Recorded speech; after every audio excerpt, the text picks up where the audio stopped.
സുർജിത്ത്, ഈ നടപടിക്രമങ്ങൾ പാലിച്ച് ഇത് നരഭോജിയാണെന്ന് പ്രഖ്യാപിച്ച് ഈ കടുവയെ വെടിവെച്ചു കൊല്ലാനുള്ള ഉത്തരവ് ഇറക്കുമെന്ന് വനമന്ത്രി ഇപ്പോൾ അറിയിച്ചിട്ടുണ്ട് ഔദ്യോഗികമായി. ഇത് നാട്ടുകാർക്ക് പറഞ്ഞു കൊടുക്കാൻ പറ്റുന്ന സാഹചര്യമാണോ എന്ന് എനിക്കറിയില്ല. വിജയകുമാർ ചോദ്യം ഒന്നും കൂടി വിശദീകരിക്കാമോ വിജയകുമാർ? ഇല്ല സുർജിത്ത്, ഈ വനം വകുപ്പ് മന്ത്രിയുടെ ഓഫീസിൽ നിന്നുള്ള ഏറ്റവും ഒടുവിലത്തെ വാർത്താക്കുറിപ്പ് ആദ്യഘട്ടത്തിൽ ഇതിനെ മയക്കുവെടി വെച്ചോ കൂടുവെച്ചോ പിടികൂടാൻ ശ്രമിക്കും. അന്തിമമായി ഇത് നരഭോജി കടുവയാണെന്ന് പ്രഖ്യാപിച്ച് ഇതിനെ വെടിവെച്ചു കൊല്ലും.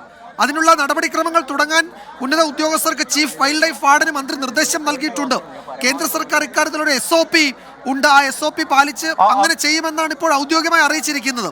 നാട്ടുകാരോട് നമുക്കിത് പറഞ്ഞു കൊടുക്കാൻ ഇപ്പോൾ പറ്റുമോ? വലിയ പ്രതിഷേധമാണല്ലോ. പട്ടികയിൽ ഉൾപ്പെടുത്തിയാൽ സ്വാഭാവികമായും അതിനെ വെടിവെച്ചു കൊല്ലാനുള്ള നടപടി ആ നടപടിയിലേക്ക് കിടക്കുന്നു എന്നുള്ളതാണ് നമുക്ക് ലഭ്യമാകുന്ന വിവരം. എന്തായാലും അതുകൂടെ പ്രഖ്യാപിക്കാൻ വേണ്ടി പോകുന്നു എന്നുള്ളതാണ് നമുക്ക് മനസ്സിലാക്കാൻ കഴിയുന്നത്.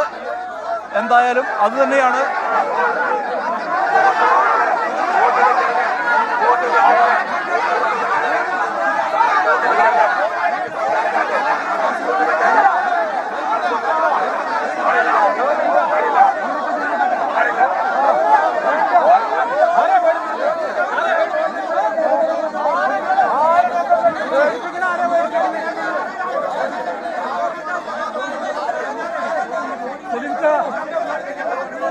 ഇവിടെ വലിയ രീതിയിൽ ഒരു വിഭാഗം ആളുകൾ ബഹളം വയ്ക്കുന്ന ഒരു സ്ഥിതിയുണ്ട്. എന്തായാലും പ്രതിഷേധം ഇവിടെ തുടരുന്ന സാഹചര്യമുണ്ട്. എന്തായാലും വെടിവെച്ചു കൊല്ലും എന്നുള്ള തരത്തിലുള്ള ആ പ്രഖ്യാപനം എന്തായാലും ഇത് സംബന്ധിച്ച് വനമന്ത്രി ഉത്തരവിട്ടു എന്നുള്ള വിവരമാണ് ഏറ്റവും ഒടുവിൽ ലഭ്യമാകുന്നത്. എന്തായാലും ആ ഉത്തരവിനെ വെടിവെച്ചു കൊല്ലും എന്നുള്ള ഉത്തരവ് തന്നെയാണ് ഇറങ്ങാൻ വേണ്ടി പോകുന്നത് എന്നുള്ളതാണ് വ്യക്തമാകുന്നത്. നരഭോജി കടുവ പട്ടികയിൽ ഉൾപ്പെടുത്തി വെടിവെച്ചു കൊല്ലും എന്നുള്ള അത്തരത്തിലുള്ള തയ്യാറെടുപ്പുകൾ ആരംഭിക്കാനുള്ള നിർദ്ദേശം വനംവകുപ്പിന് നൽകിയതായി അറിയുന്നു. ആ ഉത്തരവ് ഇതുമായി ബന്ധപ്പെട്ട് ഈ കടുവയെ വെടിവെച്ചു കൊല്ലാനുള്ള ഉത്തരവ് തന്നെയാണ് നൽകുന്നത് എന്നുള്ള തരത്തിലേക്കുള്ള വിവരങ്ങൾ ലഭ്യമാകുന്നു. എന്തായാലും ആ നടപടി സ്വാഭാവികമായി അത് തന്നെയാണ് ഇവിടുത്തെ ആളുകൾ ഉന്നയിക്കുന്നത്. ഇതിനെ നരഭോജി പട്ടികയിൽ ഉൾപ്പെടുത്തി വെടിവെച്ച് കൊല്ലണം എന്നുള്ള ആവശ്യമാണ് നാട്ടുകാർ ഉന്നയിക്കുന്നത്. ആ തരത്തിലെ നടപടിയിലേക്ക് നാട്ടുകാരുടെ ആവശ്യം അംഗീകരിക്കുന്ന വിധത്തിലേക്ക് കാര്യങ്ങൾ മുന്നോട്ട് പോകുന്നു എന്നുള്ള തരത്തിൽ തന്നെയാണ് നമുക്ക് കാണാൻ കഴിയുന്നത്. അങ്ങനെയെങ്കിൽ സ്വാഭാവികമായും ഈ മൃതദേഹം മാറ്റാനുള്ള നടപടിയിലേക്ക് കടക്കുമെന്നുള്ളത് തന്നെയാണ് അറിയാൻ കഴിയുന്നത്. ഇവിടെ ആളുകൾ പ്രതിഷേധവുമായി ഇങ്ങനെ നിലയുറപ്പിച്ചു നിൽക്കുന്ന ഒരു സാഹചര്യമുണ്ട്. എന്താണ് നിങ്ങൾ ഉന്നയിക്കുന്ന ഡിമാൻഡ്? നിങ്ങൾ പൊതുജനങ്ങൾക്ക് ഈ വിഷയത്തിനെ കുറിച്ചൊന്ന് സംസാരിക്കണം. ഇതിന്റെ പൊതുജനങ്ങളാകെ ഭീതിയിലാണുള്ളത്. ഇത് ഇവിടെ കാണുന്നത് ഒരു ഷോ ആണ്. ഈ ഷോ അല്ല വേണ്ടത്. നിരന്തരം DF ഓഫീസും ഫോറസ്റ്റ് ഓഫീസിലും കയറി ഇറങ്ങുന്ന ആളുകളാണ് ഇവിടുത്തെ ആളുകൾ. ഒരു നിലക്കും ജീവിക്കാൻ കഴിയുന്നില്ല. വന്യമൃഗങ്ങൾ എന്ന് പറഞ്ഞു കഴിഞ്ഞാൽ വേട്ടയാടാണ് ഇവിടെ. ഇപ്പൊ ഒരു 6 മണിയായി കഴിഞ്ഞാൽ കാട്ടിപ്പോത്ത്, ഒരു 7 മണിയോട് പന്നി എന്ന് തുടങ്ങിയ മുഴുവൻ സാധനങ്ങൾ ജനങ്ങളെ വീട്ടിനുള്ളിലാണ് ജീവിക്കുന്നത്. ഇവിടെ ഒരാൾ മരിക്കുമ്പോൾ മാത്രം ഇവിടെ വന്ന് ഷോ കാണിച്ചിട്ടോ വാഗ്ദാനം കൊടുത്തിട്ടോ കാര്യമില്ല. ശാശ്വത പരിഹാരം ഉണ്ടാവണം. നിങ്ങൾ സുർജിത്ത് തുടരുക.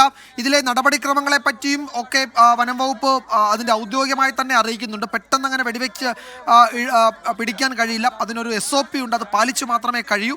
അക്കാര്യമാണ് വനമന്ത്രി അറിയിച്ചത്. ആ നടപടിക്രമങ്ങളിലേക്ക് പോവുകയാണ്. അതിനുള്ള ഉത്തരവ് ഉടൻ ഇറങ്ങും എന്ന് അറിയിച്ചിട്ടുണ്ട്. പക്ഷേ അതുകൊണ്ടും അവിടെ ജനങ്ങൾ തൃപ്തരല്ല. മറ്റൊരു കാര്യമുള്ളത്, ആ കടുവ ആ മേഖലയിൽ ഉണ്ടാകും. അതുകൊണ്ട് അവിടെ വലിയ ജാഗ്രത പാലിക്കണമെന്ന് വനം വകുപ്പ് അറിയിക്കുന്നുണ്ട്. അത് വളരെ പ്രധാനപ്പെട്ടത് തന്നെയാണ്. ഇനി കൂടുതൽ അപകടങ്ങളിലേക്ക് പോകാതെ നോക്കേണ്ടത് അവിടുത്തെ ഒരു ആവശ്യം കൂടിയാണ്. അതുകൊണ്ട് വലിയ ജാഗ്രത ആ മേഖലയിൽ വേണം. അതിനെ ഒരു നരഭോജി കടുവയായി പ്രഖ്യാപിച്ച് വെടിവെച്ചു കൊല്ലാനുള്ള ഉത്തരവ് ഉടൻ ഉണ്ടാകും.